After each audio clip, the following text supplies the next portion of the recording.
नमो भगवते वासुदेवाय। अथ द्वितीयोऽध्यायः। नारद उवाच भ्रातर एवं विनिहते हरिणा क्रोडमूर्तिना हिरण्यकशिपुराजन् परयतप्यदरुषासु च आह चेदं रुषाघूर्णः सन्दष्टदशनच्छदः कोपोज्ज्वलद्भ्यां चक्षुरुभ्यां निरीक्ष्यन् धूम्रमम्बरं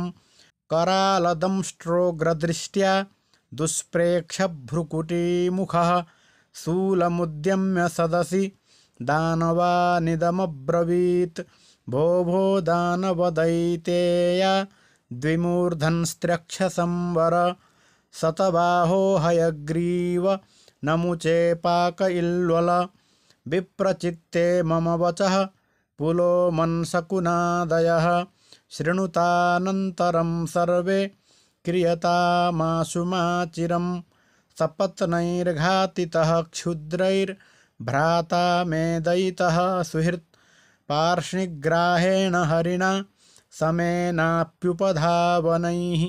तस्य त्यक्तस्वभावस्य घृणेर्मायावनौकसः भजन्तं भजमानस्य बालस्येवास्थिरात्मनः मच्छूलभिन्नग्रीवस्य भूरिणा रुधिरेण वै रुधिरप्रियं तर्पयिष्ये भ्रातरं मे गतव्यथः तस्मिन् कूटे हिते नष्टे कृत्तमूले वनस्पतौ विटपा इव शुष्यन्ति विष्णुप्राणादिवौकसः तावद्यातभुवं यूयं विप्रक्षत्रसमेधितां सूदयध्वं तपोयज्ञ स्वाध्यायव्रतदानिनः विष्णुर्द्विजक्रियामूलो यज्ञो धर्ममयः पुमान् देवर्षिपितृभूतानां धर्मस्य च परायणं यत्र यत्र द्विजागावो वेदा वर्णाश्रमाः क्रियाः तं तं जनपदं यात सन्दीपयत वृश्चत इति ते भर्तृनिर्देशमादाय शिरसादृताः तथा प्रजानां कदनं विदधुः कदनप्रियाः पुरग्रामव्रजोद्यान क्षेत्रारामाश्रमाकरान् खेटखरवटघोषांश्च ददहुः पत्तनानि च केचित् खनित्रैर्बिभिदुः सेतुप्राकारगोपुरान् आजीव्यान्श्चिच्छिदुर्वृक्षान् केचित् परशुपाणयः प्रादहन् शरणान्यन्ये प्रजानां ज्वलितोल्मुखैः एवं विप्रकृते लोके दैत्येन्द्रानुचरैर्मुहुः दिवं देवाः परित्यज्य भुवि चेरुरलक्षिताः हिरण्यकशिपुर्भ्रातुः सम्परेतस्य दुःखितः कृत्वा कटोदकादीनि भ्रातृपुत्रान् सान्त्वयत् शकुनिं सम्बरं धृष्टं भूतसन्तापनं वृकं कालनाभं महानाभं हरिश्मश्रुमथोत्कचं तन्मातरं वृषाभानुं दितिं च जननीं गिरा श्लक्ष्णया देशकालज्ञ इदमाह जनेश्वर हिरण्यकशिपुरुवाच अम्बाम्बहे वधूः पुत्रा वीरं मार्हथ शोचितुं रिपोरभिमुखे श्लाघ्यः शूराणां वध ईप्सितः भूतानामिह संवासः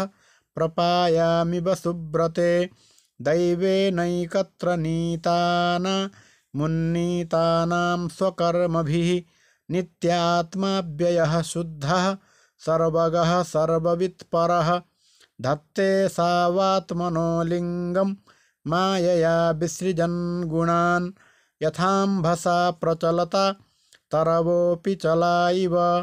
चक्षुषा भ्राम्यमाणेन दृश्यते चलती बभूः एवं गुणैर्भ्राम्यमाणे मनस्य विकलः पुमान् याति तत्साम्यतां भद्रे ह्यलिङ्गो लिङ्गवानिव एष आत्मविपर्यासो ह्यलिङ्गे लिङ्गभावना एष प्रिया प्रियैर्योगो वियोगः कर्मसंसृतिः सम्भवश्च विनाशश्च शोकश्च विविधः स्मृतः अविवेकश्च चिन्ता च विवेकास्मृतिरेव च अत्राप्युदाहरन्तीममितिहासं पुरातनं यमस्य प्रेतबन्धूनां संवादं तं निबोधत उशीनरेष्वभूद्राजा सुयज्ञ इति विश्रुतः सपत्नैर्निहतो युद्धे ज्ञातयस्तमुपासत विशीर्णरत्नकवचं बिभ्रष्टाभरणस्रजं शरनिर्भिन्नहृदयं शयानमसृगाविलं प्रकीर्णकेशं ध्वस्ताख्यं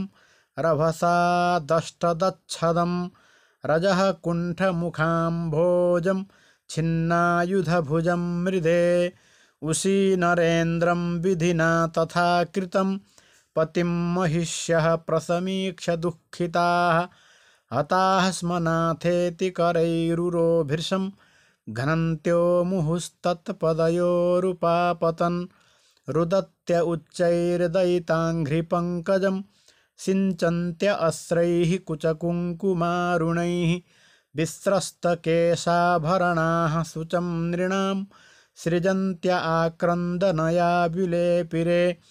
अहो विधात्रा करुणेन नः प्रभो भवान् प्रणीतो दृगगोचरां दशाम् उशीनराणामसि वृत्तिदः पुरा कृतोऽधुना येन शुचां विवर्धनः त्वया कृतज्ञेन वयं महीपते कथं विना स्याम सुहृत्तमेन ते तत्रानुयानं तव वीरपादयोः शुश्रूषतीनां दिशयत्र यास्यसि एवं विलपतीनां वै परिगृह्य पतिम् अनिच्छतीनां निर्हार मरकोस्तं सन्न्यवर्तत तत्र ह प्रेतबन्धूनामाश्रित्य परिदेवितम् आहतान् बालको भूत्वा यमः स्वयमुपागतः यमौवाच अहो अमीषां वयसाधिकानां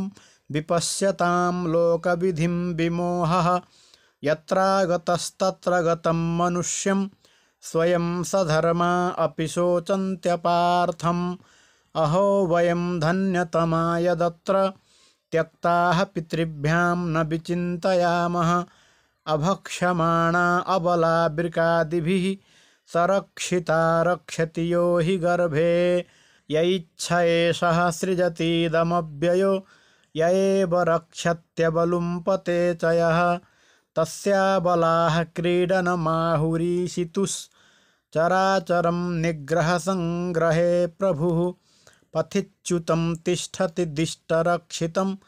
गृहे स्थितं तद्विहतं विनश्यति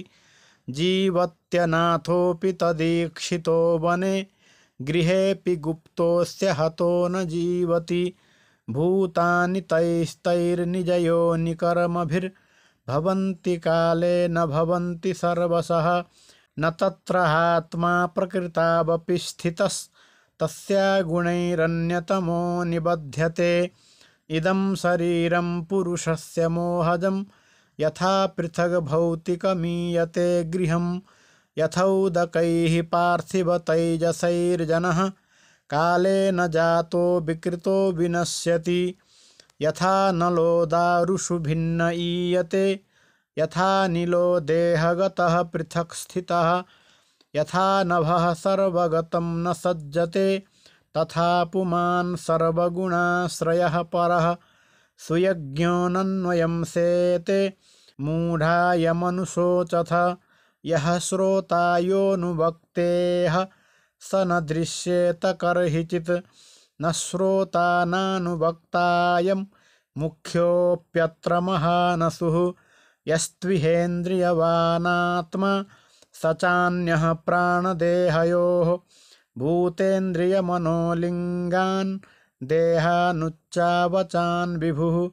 भजत्युत्सृजति ह्यन्यस् तच्चापि स्वेन तेजसा यावल्लिङ्गान्वितो ह्यात्मा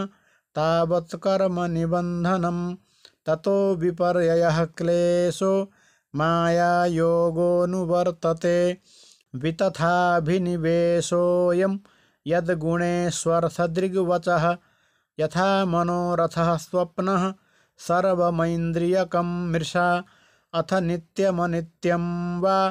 नेह शोचन्ति तद्विदः नान्यथा शक्यते कर्तुं स्वभावः शोचतामिति लुब्धको विपिने कश्चित् पक्षिणां निर्मितोऽन्तकः वितत्यजालं विदधे तत्र तत्र प्रलोभयन् कुलिङ्गमिथुनं तत्र विचरत्समदृश्यत तयोः कुलिङ्गी सहसा लुब्धकेन प्रलोभिता सा सज्जत सिचस्तन्त्यां महिषी कालयन्त्रिता कुलिङ्गस्तां तथापन्नां निरीक्ष्य भृशदुःखितः स्नेहादकल्पः कृपणां पर्यदेवयत् अहो अकरुणो देवः स्त्रिया करुणया विभुः कृपणं मानुशोचन्त्या दीनया किं करिष्यति कामं नयतु मां देवः किमर्धेनात्मनो हि मे दीनेन जीवता दुःखमनेन विधुरायुषा कथं त्वजातपक्ष्यान्स्तान् मातृहीनान् बिभर्म्यहं मन्दभाग्याः प्रतीक्षन्ते नीडे मे मातरं प्रजाः एवं कुलिङ्गं विलपन्तमारात् प्रिया वियोगातुरमश्रुकण्ठं स एव तं शाकुनिकः शरेण विव्याधकालप्रहितो विलीनः एवं यूयमपश्यन्त्य आत्मापायमबुद्धयः नैनं प्राप्स्यथ शोचन्त्यः पतिं वर्षशतैरपि हिरण्यकशिपुरुवाच बाल एवं प्रवदति सर्वे विस्मितचेतसः ज्ञातयो मेनिरे सर्वमनित्यमयथोत्थितं यम एतदुपाख्याय तत्रैवान्तरधीयत ज्ञातयोऽपि सुयज्ञस्य चक्रुर्यत्साम्परायिकं ततः शोचतमायूयं परं चात्मानमेव च क आत्मा कः परो वात्र स्वीयः पारक्य एव वा स्वपराभिनिवेशेन विना ज्ञानेन देहिनां नारदौवाच इति दैत्यपतेर्वाक्यं दितिराकर्ण्यसस्नुषा पुत्रशोकं क्षणात् त्यक्त्वा तत्त्वे चित्तमधारयत्। श्रीमद्भागवते महापुराणे पारमहंस्यां संहितायां सप्तमस्कन्धे दितिशोकापनयनं नाम द्वितीयोऽध्यायः।